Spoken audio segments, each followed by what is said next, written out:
Decode the world unfiltered.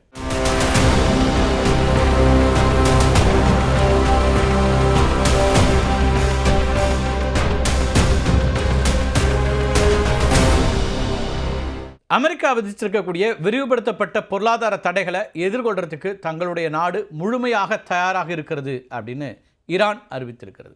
Iran மேலே கொண்டு வந்திருக்கக்கூடிய ஆப்ரேஷன் எக்கனாமிக் அவுட்காஸ்ட் நடவடிக்கையை எக்கனாமிக் டி-டே அப்படின்னு அமெரிக்கா சொல்லிட்டு இருக்கிறாங்க. இரண்டாம் உலக போரின் போது அலைட் ஃபோர்ஸஸ் நார்மண்டியில் இறங்கி ஜெர்மனியை தாக்கிய டி-டே நடவடிக்கையை போல ஈரானுடைய அனைத்து நிதி அமைப்புகளையும் முடக்கிறது தான் அமெரிக்காவுடைய இலக்கு அப்படின்னு சொல்றாரு அமெரிக்க நிதியமைச்சர் ஸ்காட் பெசன்ட். எக்கனாமிக் டி-டேயோட முதல் நடவடிக்கையாக ஈரானோட தொடர்புடன் இருக்கக்கூடிய சுமார் 60 அமைப்புகள், தனிநபர்கள், அது மட்டும் இல்லாமல் கப்பல்கள் மேலே நேரடி தடைகள் விதிக்கப்பட்டிருக்கின்றன. இந்தியாவை சார்ந்த சில நிறுவனங்களும் கூட தடைக்கு ஆளாகி இருக்குது. ஈரானிய பெட்ரோகெமிக்கல் பொருட்களை இறக்குமதி செய்யறதுக்கு இடைத்தரகரா செயல்பட்டதாக போர்டீஸ் பார்ட்னர்ஸ் LLP அப்படிங்கிற இந்திய நிறுவனத்தின் மீது தடை விதிக்கப்பட்டிருக்கு. இதே மாதிரி Sadashiva Overseas limited, PP Softech private limited உள்ளிட்ட மிகப்பெரிய இந்திய நிறுவனங்களும் கூட அமெரிக்காவுடைய தடைக்கு ஆளாகி இருக்கின்றன.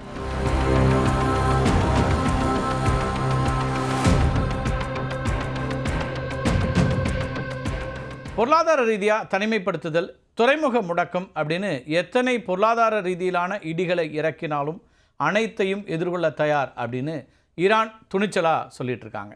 ஈரானுடைய இந்த அசாத்தியமான துணிச்சலுக்கு ஒரு காரணமும் இருக்குது. அமெரிக்கா தன்னுடைய டாலர் அமைப்பை முழுமையாக முடக்கக்கூடிய இந்த சூழலையும் ஈரானுடைய தங்க இருப்பு இருக்கு இல்லையா, அது அந்த நாட்டை பொருளாதார ரீதியாக பாதுகாக்கும் முக்கிய கேடயமாக செயல்படுதுன்னே சொல்லலாம். சர்வதேச பண பரிவர்த்தனை அமைப்பான ஸ்விஃப்ட்லேருந்து ஈரானை சேர்ந்த வங்கிகளை நீக்கி இருக்குது அமெரிக்கா. ஆனால் தங்கம் எந்த ஒரு மத்திய வங்கியையோ அல்லது டிஜிட்டல் தளங்களையோ சாராத ஒரு சொத்தாக இருக்குது. ஈரான் என்ன பண்ணுறாங்கன்னா, தன்னுடைய கச்சா எண்ணெய், பெட்ரோகெமிக்கல்ஸ், அதே போல் பிற பொருட்களை சீனா, ரஷ்யா போன்ற நாடுகளுக்கு ஏற்றுமதி செஞ்சுட்டு பணத்துக்கு பதிலாக தங்க கட்டிகளாக பெற்றுக்கொள்கிறது. பிற நாடுகளுடைய வங்கிகளில் இருக்கக்கூடிய ஈரானுக்கு சொந்தமான பணத்தை வேணால் அமெரிக்க அரசால் முடக்க முடியும். ஆனால் ஈரானுடைய மத்திய வங்கியில் இருக்கக்கூடிய தங்க கட்டிகளையோ அல்லது உள்நாட்டு சுரங்கங்களில் எடுக்கப்படக்கூடிய தங்கத்தையோ அமெரிக்காவால் முடக்கிறதுக்கோ பறிமுதல் செய்கிறதுக்கோ முடியாது. இப்போ அமெரிக்க தடைகளால் ஈரானிய நாணயமான ரியாலோட மதிப்பு கடுமையாக வீழ்ச்சியடைந்து பணவீக்கம் உயரும்போது ஈரான் அரசு என்ன செய்கிறாங்கன்னா, தங்களுடைய தங்க இருப்பை பயன்படுத்தி சந்தையில் தங்க நாணயங்களை வெளியிடுறாங்க. இது மக்கள் டாலரை நோக்கி ஓடுறதை தடுத்து உள்நாட்டு பொருளாதாரத்துக்கு ஒரு தற்காலிகமான ஸ்திரத்தன்மையை வழங்கக்கூடிய ஒரு நடவடிக்கையாக மாறுது. ஈரான் தன்னுடைய கச்சா எண்ணெயை சர்வதேச சந்தையில் மறைமுகமாக விற்று அதன் மூலமாக வரக்கூடிய நிதியை பல நாடுகளுடைய இடைத்தரகர்கள் மூலமாக தங்கமாக மாற்றி ஈரானுக்குள்ளே கொண்டு வர்றாங்க. இந்த தங்கத்தை கொண்டு அத்தியாவசியமான பொருட்கள், அதேபோல் இராணுவ தேவைகளுக்கான கட்டணங்களையும் செலுத்துகிறாங்க. அமெரிக்கா தன்னுடைய எக்கனாமிக் டி-டே அறிவிப்பில் ஈரானிய தங்கத்தை மாற்றக்கூடிய நிழல் அமைப்புகள் மற்றும் இடைத்தரகர்கள் மேலேயும் தடைகளை விரிவுபடுத்தியிருக்கிறாங்க. ஆனாலும் கூட தங்கத்தினுடைய நுகர்வுகளை 100% கண்காணிக்கிறதுங்கிறது சாத்தியமில்லாத ஒரு பணி அப்படின்னு அமெரிக்காவுக்கும் தெரியும்.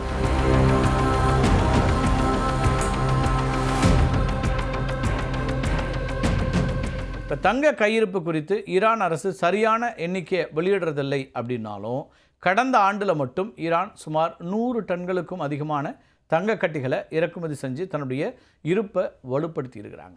ஈரானுடைய நிலத்தடியில் தோண்டி எடுக்கப்படாமல் இருக்கக்கூடிய இயற்கை தங்க கையிருப்பு இருக்கு இல்லையா, அது சுமார் 320 மெட்ரிக் டன்கள் அப்படின்னு மதிப்பிடப்படுது. வடமேற்கு ஈரானில் இருக்கக்கூடிய ஜாஷூரான் அப்படிங்கிற ஒரு இடம், அந்த தங்க சுரங்கங்களில் சமீபத்தில் புதிய தங்க படிவுகள் கண்டுபிடிக்கப்பட்டது. ஈரானுக்கு ஒரு புதிய தெம்பை கொடுத்துருக்குன்னே சொல்லணும்.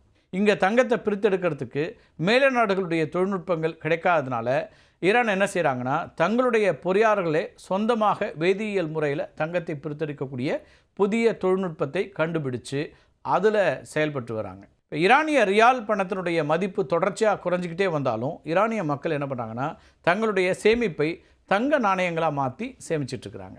இப்போ ஈரானிய குடும்பங்கள்கிட்ட மட்டும் 100கணக்கான டன்கள் தங்கம் வீடுகளுக்குள்ளே இருக்கிறதா மதிப்பிடப்படுது. உலகத்தோட 6வது மிகப்பெரிய தங்க ஆபரண நுகர்வு நாடு அப்படின்னா அது ஈரான் தான். 2012, 2013 காலகட்டங்களில் அமெரிக்கா கடுமையான தடைகளை விதித்த போது ஈரான் துருக்கிக்கு இயற்கை எரிவாயுவை ஏற்றுமதி பண்ணாங்க. ஆனால் அமெரிக்க தடைகள் காரணமாக துருக்கியால் ஈரானுக்கு அமெரிக்க டாலரில் பதிலாக ஒரு தொகையை செலுத்த முடியல. இதனை எதிர்கொள்கிறதுக்கு 2 நாடுகளும் ரகசியமாக நிதி அமைப்பு ஒன்றை உருவாக்கினாங்க. துருக்கி அரசுக்கு சொந்தமான ஹால்க் பேங்க் அப்படிங்கிற அந்த வங்கியில் ஈரான் கணக்கு தொடங்குச்சு. துருக்கி வாங்கிய இயற்கை எரிவாயுக்கான தொகையை இந்த வங்கி கணக்கில் செலுத்துகிறாங்க. ஈரானிய இடைத்தரகர்கள் ஹால்க் பேங்க் வங்கியில் இருக்கக்கூடிய பணத்தை பயன்படுத்தி துருக்கியில் உள்நாட்டு சந்தையில் தங்கக்கட்டிகளை வாங்கினாங்க. அந்த வாங்கப்பட்ட தங்கக்கட்டிகள் வணிக விமானங்கள் மூலமாக முதல்ல துபாய்க்கு கொண்டு செல்லப்பட்டு அதுக்கு பிறகு ஈரானுக்கு அனுப்பி வைக்கப்பட்டுச்சு. இதெல்லாம் 2012-13 காலகட்டங்களில் நடந்தது. இந்த ரகசிய வர்த்தகம் மூலமாக சுமார் 1,30,000 கோடி ரூபாய் மதிப்புள்ள தங்கம் துருக்கியிலேருந்து ஈரானுக்கு மாற்றப்பட்டுச்சு அந்த காலகட்டத்தில். இந்த வர்த்தகத்தின் காரணமாக தான் துருக்கியினுடைய அதிகாரப்பூர்வ தங்க ஏற்றுமதி முன்னெப்போதும் இல்லாத வகையில் பல மடங்கு உயர்ந்து சர்வதேச கவனத்தை ஈர்த்தது. இந்த ரகசிய வழிமுறையை கண்டறிஞ்ச அமெரிக்க அரசு 2013ஆம் ஆண்டின் மத்தியில் தன்னுடைய தடைகளை மேலும் தீவிரமாக்கினாங்க. தனிநபர்கள் ஈரானுக்கு தங்க விற்பனை செய்கிறதையும் அமெரிக்கா குற்றமாக அறிவித்ததுனால கேஸ் ஃபார் கோல்டு வர்த்தகம்ங்கிறது முடங்குச்சு. டாலர் ஆதிக்கத்தை மீறி தங்கத்தை ஒரு மாற்று செலாவணியாக ஈரான் வெற்றிகரமாக பயன்படுத்தியதற்கு இந்த சம்பவம் ஒரு வரலாற்று சான்று அப்படின்னே சொல்லலாம். சர்வதேச பொருளாதார வரலாற்றில் இது கேஸ் ஃபார் கோல்டு ஸ்கேண்டல் அப்படின்னு இன்றைக்கும் பேசப்படுது. தங்கத்தை போலவே ஈரானை காப்பாற்றக்கூடிய இன்னொரு சக்தி சீனா.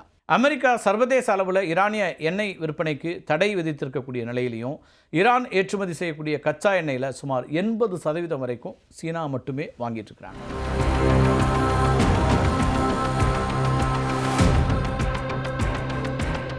சீனா தன்னுடைய பெரிய அரசு நிறுவனங்களான சினோபெக் அதேபோல் சைனா நேஷனல் பெட்ரோலியம் கார்ப்பரேஷன் நிறுவனங்களை பயன்படுத்தாமல் ஷாண்டோங் அப்படிங்கிற மாகாணத்தில் இருக்கக்கூடிய சிறிய சுத்திகரிப்பு நிலையங்கள் மூலமாக ஈரானிய எண்ணெயை வாங்கிட்டு இருக்கிறாங்க.